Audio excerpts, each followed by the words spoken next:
Okay, so I'm gonna explain this because this has been brought to my attention a couple of times the last times we've cast him, and we've been letting it slide, but I really shouldn't.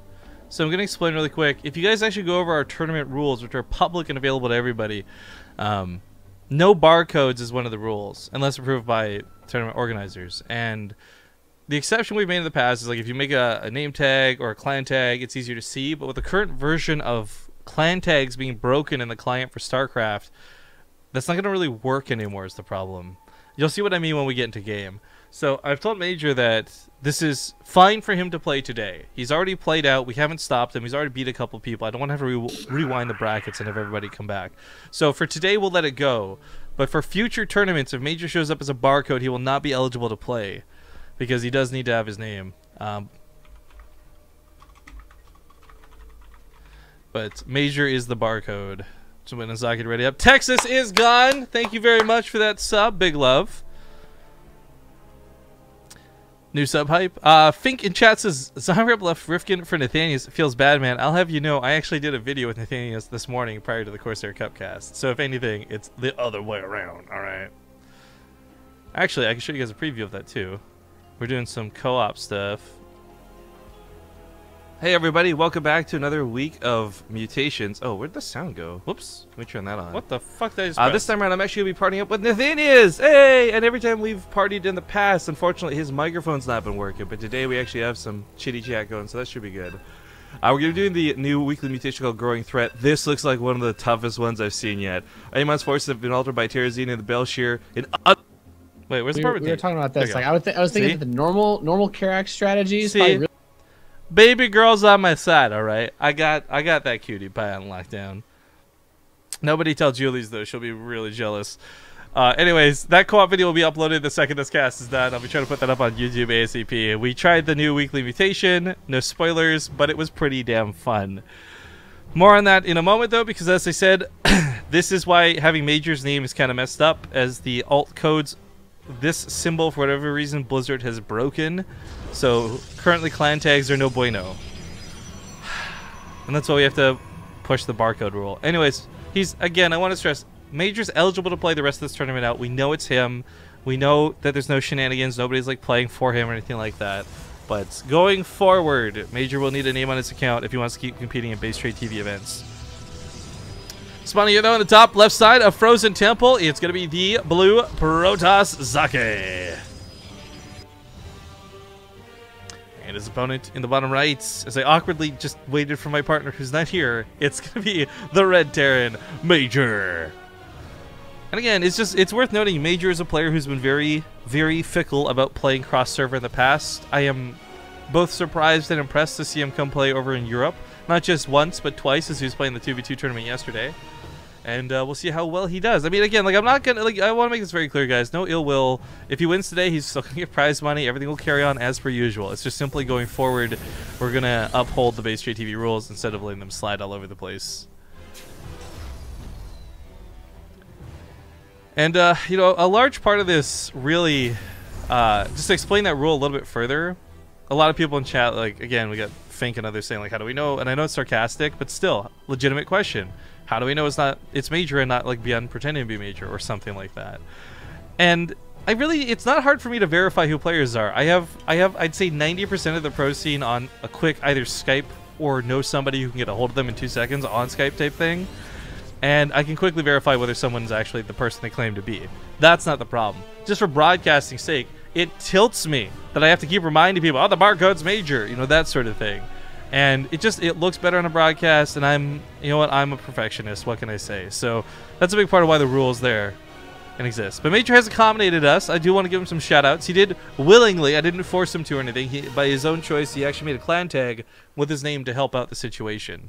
So that's cool. That's awesome.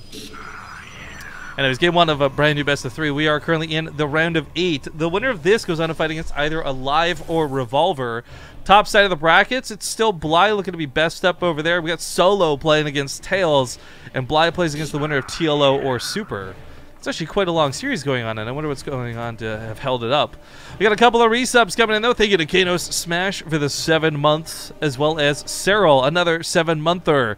Says nothing like some base trade in the evening. Is it evening where you are, man? It is 11:10 a.m. where I'm from. West Coast, Canada.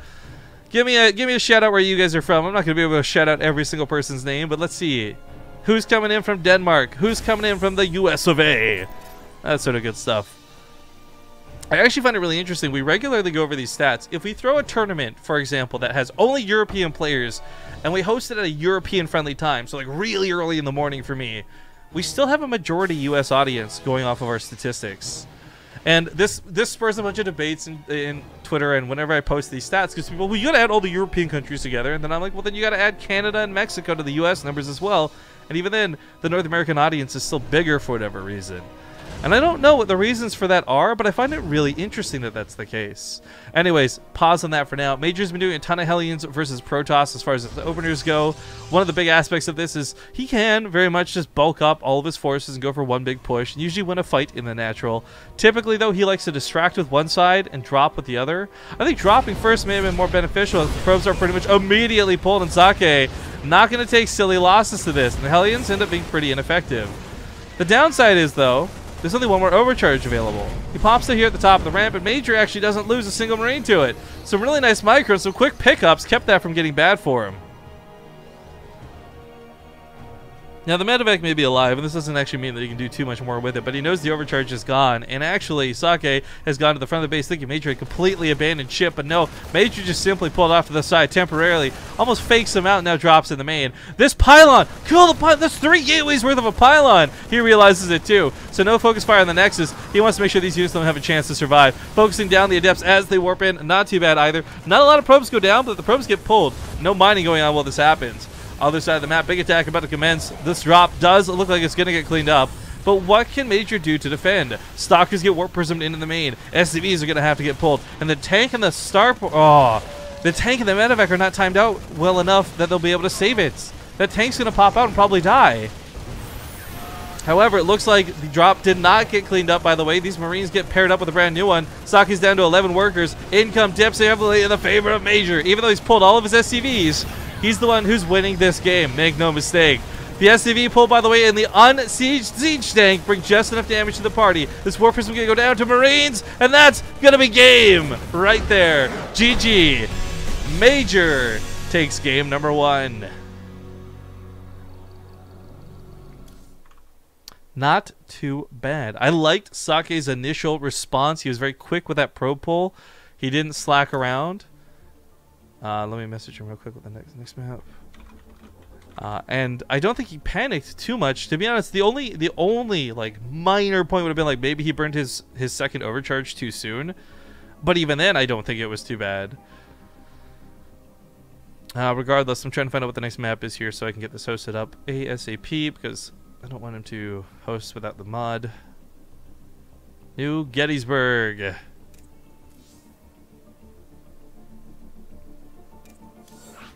By the way, our graphs thing is really old, outdated, and has not been made pretty for some time. I really wish Blizzard would get on using graphs and integrating that to the actual WCS mod, because I think the graphs are like super awesome. I don't know though. Let me hear from you guys, because I need to know from those of you who actually watch the stream. Whenever we bring up graphs on stream, do you find that helpful? Do you find that a nuisance? I personally think it's really cool. Holy shit, the amount of people tuning in, by the way. Alright, we got Miranda from Denmark, Stark from Sweden, Einthoff from Poland. Yo, why aren't you watching Emil, man? He's streaming in Polish. Exizerwish from Cali. Dominish saying so many numbers. Wow, Dominish, that isn't a place. You know that, right? Dominch, excuse me. Nimdox from Florida, Boston, Slovakia, Poland, Sweden, London, Dawson Creek, Canada. Yo, Ali G. Let's back this up a second. Ali G from Dawson Creek. So, are you also a big fan of James Van Der Beek? Is that how that's going to work? Long Trample from Australia. We got some people from Virginia. More people from Denmark. Shout out to my Canadian brothers and sisters tuning in. Damn, that's a lot of people from like Saskatchewan and Alberta. I was not expecting. I'm really sad though, because every time I do this call out, I still never see anyone else from British fucking Columbia. I live in BC, by the way, for those who don't know. But got some Deutschland coming in with the TvP emotes. Croatia. It's always nice to see some of the places you really don't expect. There's Toronto boys. Dude, Faith, did you go Kings of the North? Did you see Zombie Grub at Kings of the North this weekend? Hope you did. It was in Toronto after all. So many euros, we gotta build a wall. Donald Trump, am I right? Alright. I'm glad to see we got so many people tuning in, but as expected, a hell of a lot of people from North America, gotta say. Spawning here on the bottom left side, also from North America, or I guess closer to South America, really. It's gonna be hailing from Mexico, ladies and gentlemen, MajOr. And his opponent, coming from Germany in the bottom right, we got the red Protoss, Socke.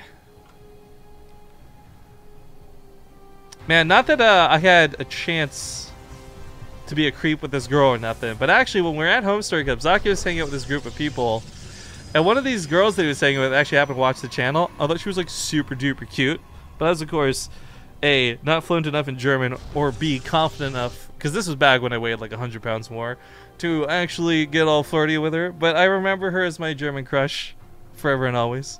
Socke, that was a really cool dude. We played a lot of drinking games with him. This dude can drink. This dude goes too ham. He gets that, like, you know when some people drink, they get really goofy and drunk, and then some people get belligerent and loud. Socke, he just drinks to the point where he starts losing limb control, and he just is chilling so hard. Oh, god damn it. Ah, my ears. Nimdox checking in from Redneck Riviera. Or Rivera? Sorry. Either way, $15. Congratulations, you're the new top Korean caster. I would like to point out and stress that the Korean shouting noise was 100% Zombie Grub's idea. And every time it plays, I know it's not super loud for stream, but it is super fucking loud for me, and I hate it. But Nimdogs, $15. Thank you for being a baller. Riviera. I'm gonna assume that was Riviera, by the way. I don't know how to pronounce that. Yo, this actually reminds me, since he says Redneck Riviera. Do you guys know what's the most interesting fact about a mullet? If you have a mullet, it makes you a redneck, but it also keeps you from getting one. What? Whoa.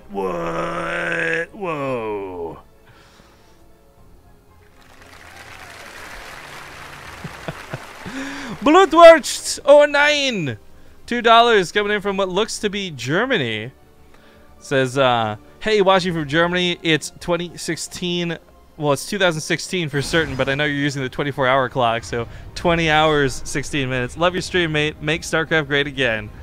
Thank you very much. I will try my best to do precisely that. So MajOr this time around. Oh, I forgot to give him a +1. Excuse me. I got so caught up talking about all you guys being from all over the world, I forgot to actually add a score to the board. So took a very, very nice game. Socke, I don't know what really happened at the end there for him. A little bit of miscontrol with the Warp Prism, but I think it was one of those points where the game was so far gone, he didn't really care at that point. The Adept going to get caught if it transfers through. Nice cancel.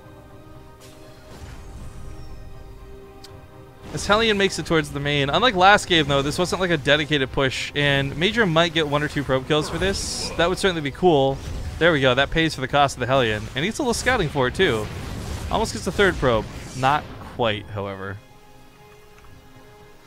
More people checking in. Oh yeah, there we go. Now that I called you guys out of the woodworks, we got a couple people from BC. Kelowna. Okay, Kelowna's off in the middle of nowhere. Kelowna is the only place in BC that is more middle of nowhere than where I am, okay?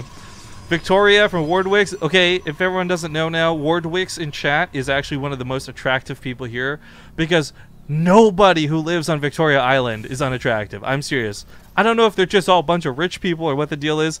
I have yet to meet a man or a woman that comes from the island that isn't incredibly attractive. So Wardwicks, send me some DMs later. You know what I'm saying? Wink, wink, wink.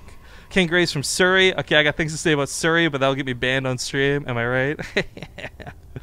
It is nice to see people from BC once in a while, I gotta say. There's some Twitch Vancouver meetups that have happened a couple of times. They're actually happening monthly now because they've finally been officially sponsored by Twitch, but it's interesting because I go to these Vancouver meetups expecting to meet a bunch of people from Vancouver, and it ends up being people from like Maple Ridge and Langley and Surrey and just places that aren't Vancouver. And everyone else tuning in who's not from those places has no idea what I'm talking about, and I do apologize.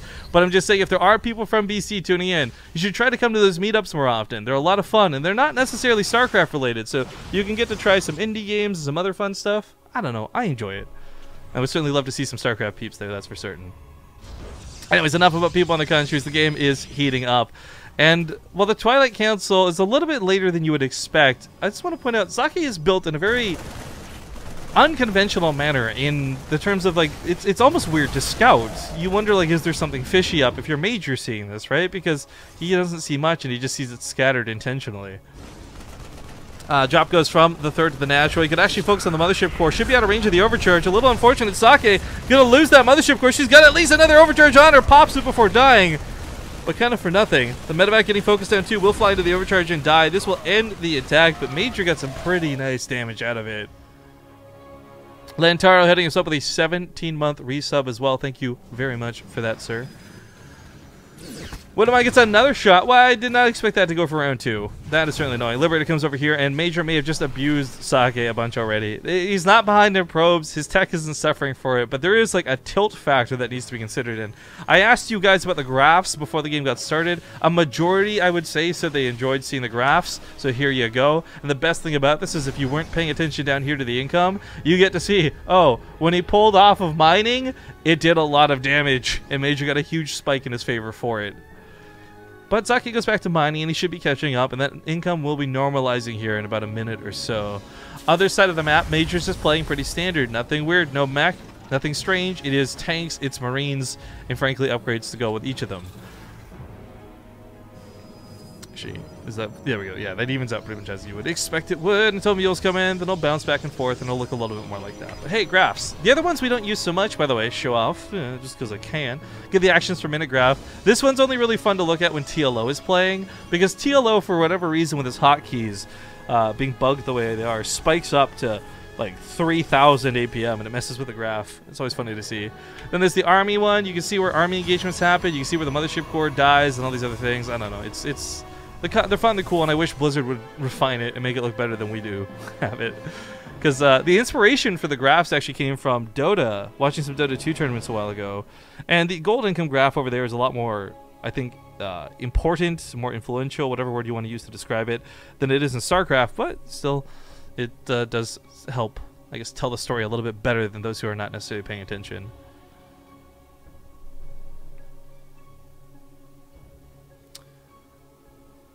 There's a complaint in chat from Duppy Mandem.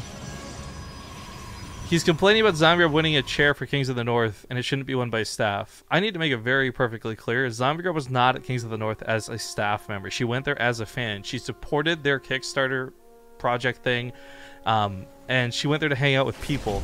I believe she ended up casting a couple of games because they asked her to, but she was not part of the staff. She was there just as much as anyone else. The fact that she won the chair, I will agree, is a little bullshit. We're sponsored by Chairs for Gaming. There's no need to enter that raffle. But I also would not say no if someone gave me a chair that I could sell or give away myself to somebody else. Anyways, there is a warp prism hanging in the top left side. There's not really a lot it can do right now, but Major is building turrets to make sure that it won't be able to either. As the push in the front, not really going to accomplish too much, and both players just kind of take a deep breath, calm down as they advance forward in tech. And I don't know. If it comes down to Colossus, if Socke gets enough of them, I would actually give him a bit of favoritism in the matchup, just because of the way we've seen it force Terran into weird, bad engagements, and more importantly, weird and bad unit compositions. That being said, for the time being, what's available, Major's up about 30 army supply. He's got Widow Mines, he's even got a Viking, and of course a lot of bio underneath this. I think for him, a fight right now is not too bad of a thing at all. Mescon resubs for 10 months as he gently rubs his fingers through my hair. Where's the hair though, man? Because this is either an enjoyable or a very uncomfortable experience for me. I don't know which. Thank you very much. Tanks do siege up on the backside, or tank, excuse me. And it's enough to get a lot of free shots off on those stocks. You know, it doesn't have a lot of kills, but it just did a ton of damage with that splash. Windamine's kept on the backside too to cover him from behind. I love the way Major is handling his positioning. Other side of the map, though, that warp prism's already incredibly low from that turret, and looks like it will go down here in the natural. Third base gets cleaned up as well. Major just goes back to mining. Socke, for whatever reason, just cannot seem to do damage to Major. This army is left a little bit exposed, and it's a little bit worrisome to push into even continue things like pylons, but for Major, his options really are to pull back and not dedicate. Not Diminch resubs for 10 months. I'm pretty sure that's not Diminch, guys. It's been 10 months since Diminch abducted me and locked me in the basement, but I still hope that one day I will see my family again. Well, not to mention, I got some bad news for you. Your family is also locked up in a basement, also being told the promise that they will one day see their family again. So it's a little bit awkward if each of you thinks the same thing. I guess the Dimension family is not a very smart one. I bet they also fall prey to good cop, bad cop. Anyways, Dimension, thank you very much. Big love, dude. Doing my best to say your name properly. Because Dominique just sounds more fluid in my head than Dimension. Which, by my track record, too, would probably still be an incorrect way to pronounce things. Anyways, Liberator is going to take out that Observer. No detection for these Widow Mines. It's going to be a real pain in the butt. I do like the Stargate. Not thinking about Tempest or anything, but just the Oracle for detection through Revelation is going to be a lot more reliable. Socke doesn't have an army he can really fight with, by the way. A lot of it's coming out, and a lot of it's caught awkwardly out of position. Sentry's forced to force field. Not going to stop the army from advancing forward. Liberators set up on top of the Colossus, and Socke is just falling apart to the bio spread that is MajOr. 92 army supply to 55. Nothing left to stop him from pushing. MajOr doesn't even have concussive shells, but he's still going to catch most of this army. Big warp into Adepts, and a couple of new Colossus arrive on the front lines, but the Vikings got nothing left to shoot back at them. There's like one stalker on the ground. The overcharge maybe focuses down that pylon, and those Vikings will reign supreme. One more Colossus gonna fall. Not too shabby. I love the idea that the Colossus is such a huge unit that it's literally classified as an air and a ground unit. I think that's really cool. I mean, I hate Colossus and F Protoss, etc., but I still think it's really cool. MajOr has, by the way, consistently been using his Widow Mines on the backside to cover his retreat. I think that's really clever, and that's really cool.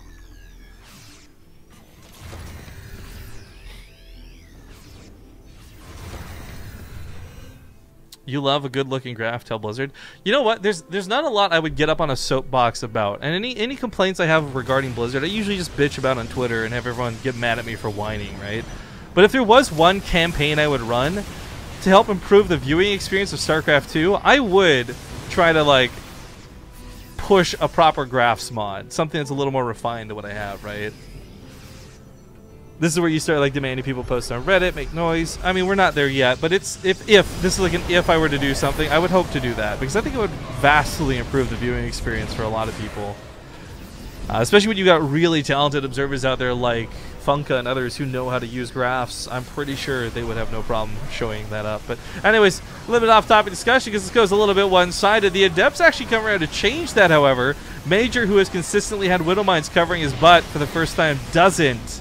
And while he does take the air fight, kill the Colossus, kill the Mothership Core, kill the War Prism and everything else, he is forced to back away because he can't deal with the ground army. And that's where the strength of Colossus really shine through. Still producing 2 at a time, Socke needs a good chunk of cannon fodder. A Warping of Adepts may not always be enough to cut it, but for now it has been so far. But with upgrades getting further and further apart, Socke, who was leading with a really nice 2-2, looked like he was on the pathway to 3-3. He was a kid coming out of college with a bright young future, suddenly got in an accident and no longer can play football, is stuck on 2-2. Whereas MajOr is on his way to 3-2 and probably 3-3 to follow that up. And let's not forget his Vikings get better and better as time goes on too, not to mention the Liberators with those air upgrades.